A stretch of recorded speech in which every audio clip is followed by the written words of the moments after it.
वो हमारे साथ खाना खाएगी।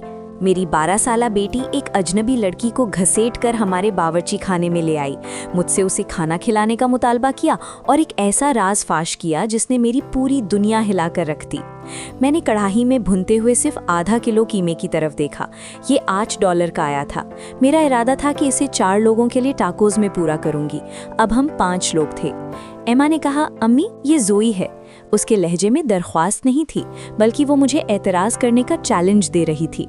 ज़ोई फ्रिज के पास खड़ी थी। ऐसा लगता था जैसे वो दीवार में कहीं छुप जाना चाहती हो। 90 डिग्री की शदीद गर्मी में उसने एक बड़ा सा हुडी पहन रखा था। उसके जूते जगह जगह से डक्ट टेप से जुड़े हुए थे। वो फर्श को घूर रही थी और एक बस्ता थामे हुए थी जो बिल्कुल खाली लग रहा था। मैंने जहन में हिसाब लगाया, अगर मैं इसमें कुछ मजीद चावल और लोबिया डाल दूं तो शायद किसी को गोश्त की कमी महसूस ना हो। हेलो ज़ोई, मैंने एक बनावटी मुस्कुराहट के साथ कहा, एक प्लेट उठा लो। रात का वो खाना तकलीफदा था।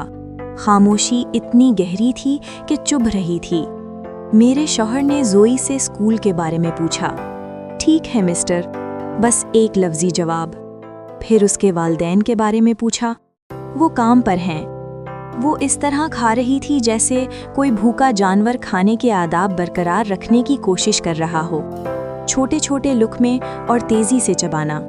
वो पानी के 3 गिलास पी गई। जब भी मैं उसे दोबारा खाना देने के लिए हिलती, वो सहम जाती। जब आखिरकार दरवाज़ा उसके पीछे बंद हुआ तो मैं एमा पर बरस पड़ी। महीने भर का तनाव, बिजली का बिल, अशाए खुर्दनोश की बढ़ती कीमतें, सब गुस्से की शक्ल में बाहर निकल आया। एमा, तुम इस तरह अजनबियों को घर नहीं ला सकती। हमारा एक बजट है, हमारे पास अपने लिए ही बमुश्किल पूरा पड़ता है। वो भूखी थी अम्मी, तो वो अपने घर जाकर खाती या स्कूल में बताती। एमा ने गुस्से से काउंटर पर हाथ मारा। उसके घर में खाना नहीं है। उसके वालिद गोदाम में 2 शिफ्टों में काम करते हैं और रात को उबर चलाते हैं ताकि उसकी माँ के अस्पताल के बिल अदा कर सकें। फ्रिज खाली है।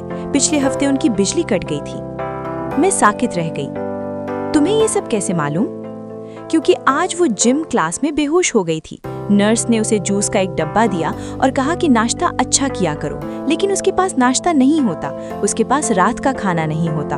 वो सुबह 11 बजे स्कूल से मिलने वाला मुफ्त लंच खाती है और फिर अगले 24 घंटों तक उसे कुछ मैसर नहीं होता। मेरा दिल डूबने लगा। इसने काउंसलर को क्यों नहीं बताया? हमारे पास उसके लिए प्रोग्राम्स मौजूद हैं। मजाक कर रही हैं आप? एमा ने मुझे ऐसी नज़रों से देखा जैसे वो इस उम्र में दुनिया की तलखियों को जान चुकी हो। अगर वो बताएगी तो वो चाइल्ड प्रोटेक्शन CPS को बुला लेंगे। जब वो आएंगे और देखेंगे कि फ्रिज खाली है और घर पर कोई देखभाल करने वाला नहीं है क्योंकि उसके वालिद 16 घंटे काम कर रहे हैं, तो वो उसे छीन कर ले जाएंगे। उसके वालिद हिम्मत हार जाएंगे, शायद नौकरी से भी जाएं, और वो फिर कभी एक दूसरे को नहीं देख पाएंगे। वो भीख नहीं मांग रही अम्मी, वो अपने खानदान को बचाने की कोशिश कर रही है।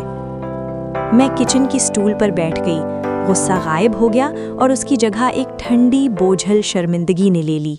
मैं आधा किलो गोश्त पूरा करने के बारे में परेशान थी, जबकि वो बच्ची इस खौफ में मुब्तला थी कि वो अपने बाप को खो देगी जो उसे खिलाने के लिए दिन रात मेहनत कर रहा था।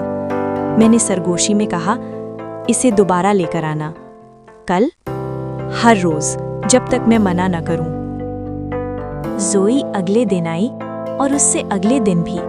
ये एक खामोश मामूल बन गया। वो आती, आइलैंड पर बैठकर होमवर्क करती जब मैं खाना पकाती, हमारे साथ खाना खाती और चली जाती। उसने कभी कुछ नहीं मांगा, कभी शिकायत नहीं की। वो बस खामोशी से खाना खाती।